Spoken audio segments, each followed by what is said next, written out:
नमस्कार साथियों, मैं आशीष नेगी किस्से और कहानियों की श्रृंखला में आज मैं लाया हूँ एक छोटी लेकिन बेहतरीन कहानी समाधान। तो साथियों शुरू करते हैं। एक गांव में एक बूढ़ा व्यक्ति था। उसकी दो बेटियां थी।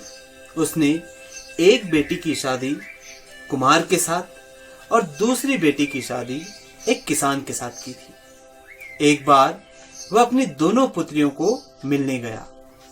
जब वो अपनी पहली पुत्री के पास पहुंचा जिसका पति कुमार था और उसने अपनी उस बेटी से उसका हाल पूछा तो उसने कहा, पिताजी इस बार हमने बहुत मेहनत करी है और बहुत मेहनत करके हमने ढेर सारा सामान बनाया है। बस आप ईश्वर से प्रार्थना करना कि कोई बारिश ना आए ताकि हमारा काम अच्छे से चले, हमारा सामान खूब बिके और हमें खूब कमाई हो।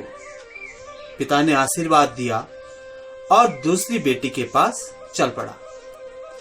जब वो दूसरी बेटी के पास पहुंचा जिसका पति किसान था और उसने अपनी उस बेटी से उसका हाल पूछा तो उसने कहा, पिताजी इस बार हमने खेतों में बहुत मेहनत करी, बहुत मेहनत करके खूब फसल भी आई है, बस अभी तक बारिश नहीं हुई। पापा आप ईश्वर से इतनी विनती करना, इतनी प्रार्थना करना कि खूब बारिश हो ताकि हमारी फसल खूब उगे और हमें ढेर सारा लाभ मिले। पिता ने अपनी दूसरी बेटी को भी आशीर्वाद दिया और अपने गांव की ओर चल पड़ा।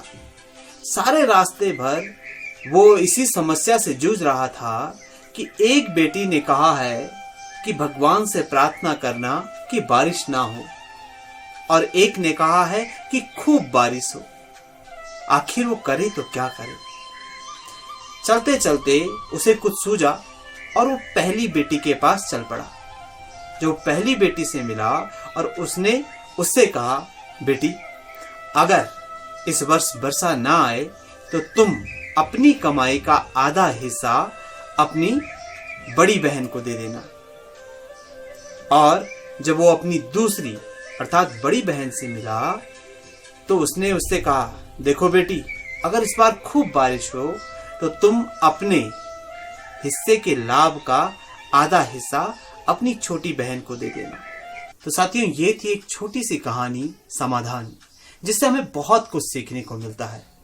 और इस वक्त साथियों हम एक महामारी के दौर से गुजर रहे हैं, जिस दौर में हमारे मजदूर भाई बहनों के पेट में भूख की आग लगी है। तो साथियों उस आग को बुझाने के लिए हमें अपने लाभ का एक छोटा सा भाग उन तक पहुंचाना होगा ताकि कल के दिन हमारे विकास के पथ पर वो अपनी मेहनत की खुशबू बिखेर सकें। धन्यवाद।